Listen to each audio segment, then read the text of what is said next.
Сәлем, әлем медитациясы каналына қош келдің. Қазақша каналды қолдап, тіркеліп лайк басып кетті. Бүгінгі медитация тақырыбы анаға деген реніштен арылу. Ана, мама, маматай, анашым. Біз анамызды әртүрлі атап еркелейміз. Бірақ бәрі үшін бір нәрсе өзгермейді. Ана өмірдегі ең жақын, ең маңызды адам. Бізді 9 ай көтеріп, бізге өмір сыйлады. Біз ол арқылы жылулық, қауіпсіздік, махаббат не екенін білдік. Егер анамен қарым-қатынас біз қалағандай болмаса, сіз оған ренжулі болсаңыз, сіз ол ренішті терең көміп тастай аласыз. Оны ерік жігерінен басуыңыз мүмкін. Анаңыздың немқұрайлығы үшін өзіңізді кінәлай аласыз. Бірақ ол не береді?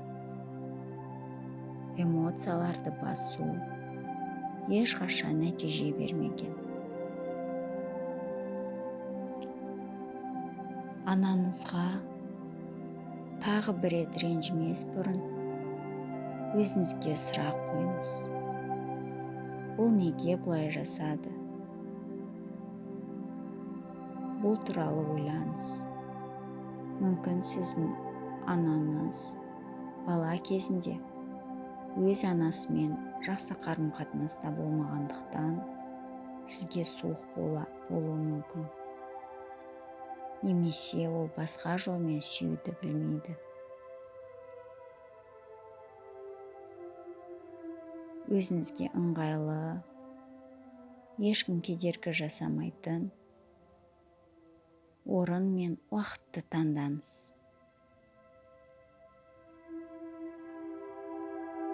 Арқаңызды тік ұстап отырыңыз.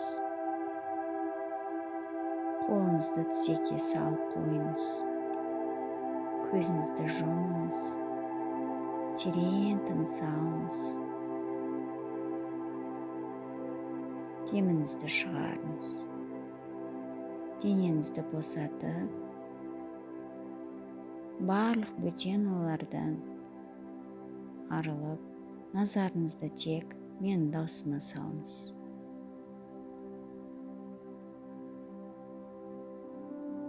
Өзіңізді таудың бөктерінде, табиғат аясында жүргеніңізді елестетіңіз. Айналаңыз жасыл, шалғындар мен хош иісті гүлдермен.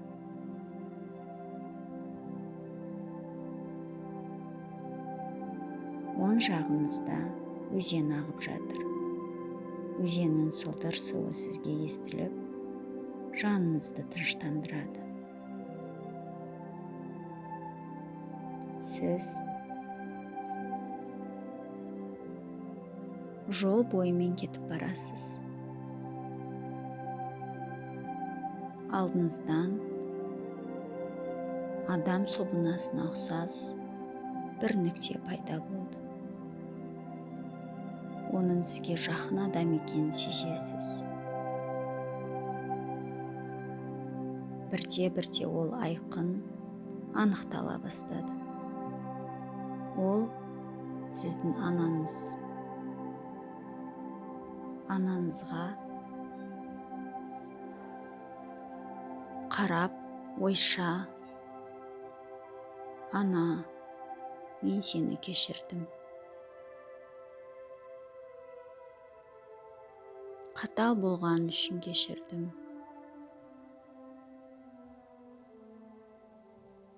Орынсыз жазалаған үшін кешірдім.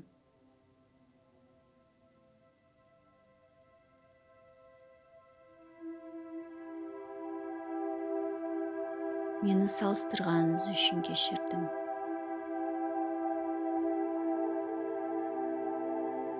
Мені мен қандаймын сол түрінде қабылдамағаныңыз үшін кешірдім.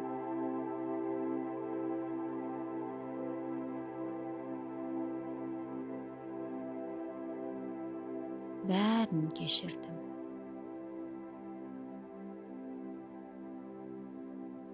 Сізді қапа қылған, сізді ренжіткен сәттерді есіңізге түсіріп, оған айтуыңызға болады.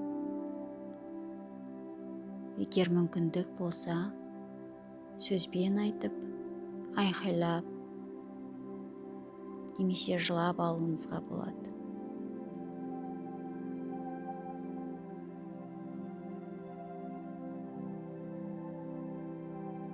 Эмоцияларыңызды ұстап қалмаңыз.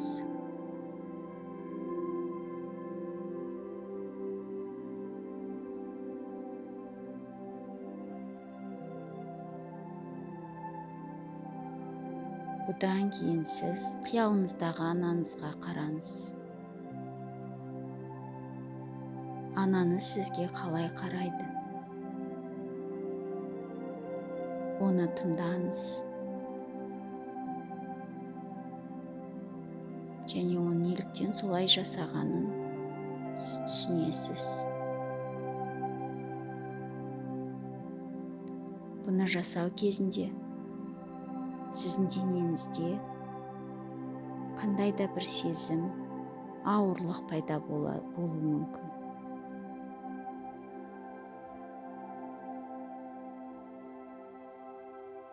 Жинақталған реніш физикалық түрде әсер еткен. Сол аймақ қабылдаған.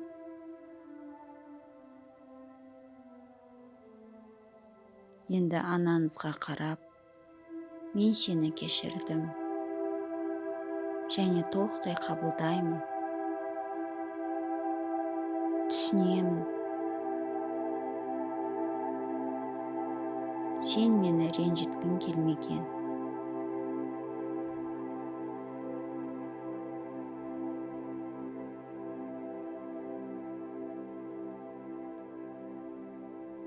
Мен сені жақсы көремін.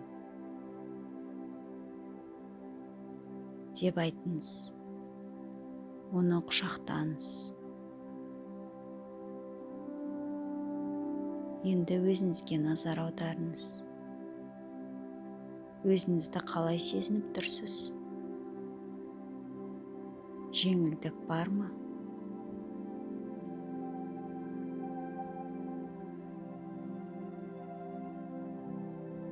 Сіз анаңызды кешіруге шешім қабылдаған кезде, сіз өзіңізге бақытты, ләззатты сезінуге мүмкіндік бересіз. Ол мүмкіндіктен өзіңізді айырмаңыз.